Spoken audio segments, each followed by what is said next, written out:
And of course, we go to your weekly feature, The Frontier. In many rural homes, the latrine is the most preferred and viable way of human waste disposal.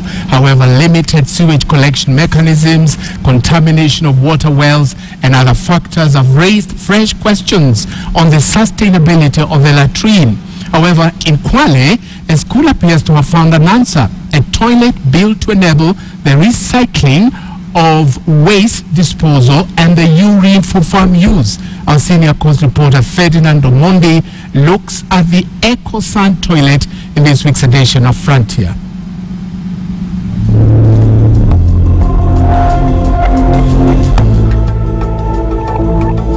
Pupils of Darad Montessori Academy in Ukunda line up to do their thing at the school toilet. In normal circumstances, they would have nothing to do with what they have dropped here again. But in this case, their stool and urine will be reused at the farm that produces their food. This is an ecological sanitation toilet, the Ecosan. We are talking part of using of the product in the farm to reduce the cost of buying fertilizer. Unlike many ecological latrines that only recycle stool, the Ecosan toilet also recycles urine for farm use. This is achieved by separating the stool from the urine. Separation is done from the stool and the urine, known as UDDT, the urine dehydration diversion toilet. A typical UDDT has two chambers. One chamber collects the urine while the other collects the stool. The toilet relies on natural science to achieve this objective. Assume you have closed your door. You are doing now your business. The long stool goes perpendicular. The urine is collected at that angle, be it a lady or a gentleman. The calculation of the two passage does not go, the urine does not go perpendicular with the stool, so the urine is collected here where it goes to the tank. Only stool, paper, tissue or leaf is allowed in the stool chamber. Anything else is a contaminant. Care must then be taken for those who use water instead of tissue. We have the washing tub there for our brothers, the Muslims. So after their business, the long business, they do the cleaning on the other side. This water is taken to the soak pit. To facilitate collection, the Ecosan toilet has 3 feet tall chambers as opposed to the deep holes associated with latrines. After a long call, ash is sprinkled on the contents of the chambers to prevent smell and also absorb liquids. Each toilet has 2 chambers. When one is full, the chamber is closed for 6 months to facilitate further decomposition as the other continues operation. The end product hardly looks any different from the common compost manure derived from domestic animals.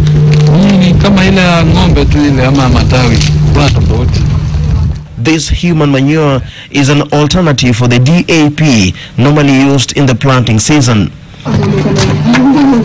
The process of recycling urine is much more direct. After the short call, the urine is directed to these tanks via pipes. When a tank is full, it is closed and left alone for 6 months. During that period, the acidity in the urine declines, and the end product, we are told, is liquid calcium ammonium nitrate, which is very ideal for growing plants. A spot check at the school farm where they purely use human manure appears to give solid evidence of its effectiveness.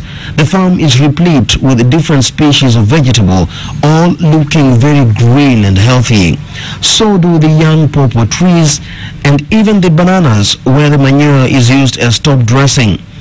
The Ecosan toilet was introduced to Ukunda by the German chapter of Engineers Without Borders, who are seeking alternatives to the pit latrine, which has proved a health hazard for nearby wells and boreholes.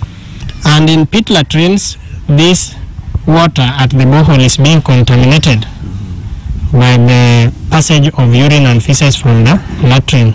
So at the end, when there is an outbreak, you find the whole community will be affected, but this is reduced by the Ecosan toilet, whereby there is no any contamination, there is no any absorption of urine to the soil. The Ecosan toilet is also lauded as environment friendly since its contents are not disposed of but recycled.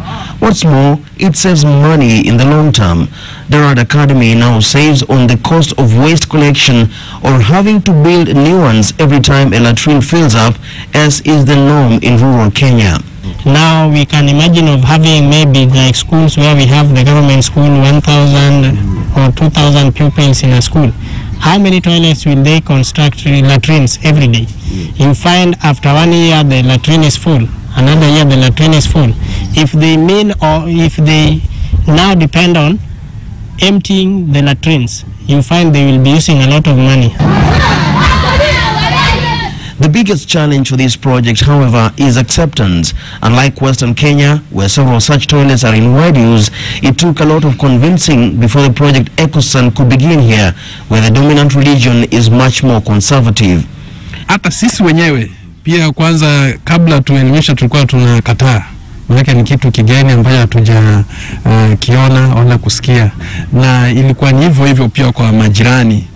Several seminars later, and now the Rad Academy fraternity is reaping the rewards of the Ecosan toilet. Not only have they broken the circle of sanitation-related disease, their waste is a major player in producing a healthy crop for the food they eat. The healthy crop in this farm is a demonstration that the Ecosan toilet can be a new frontier in human waste disposal in the rural areas. Not only does it ensure that waste does not waste more resources, it also turns that waste into a resource. Ferdinand Omondi, KT, Kunda, Kwale County.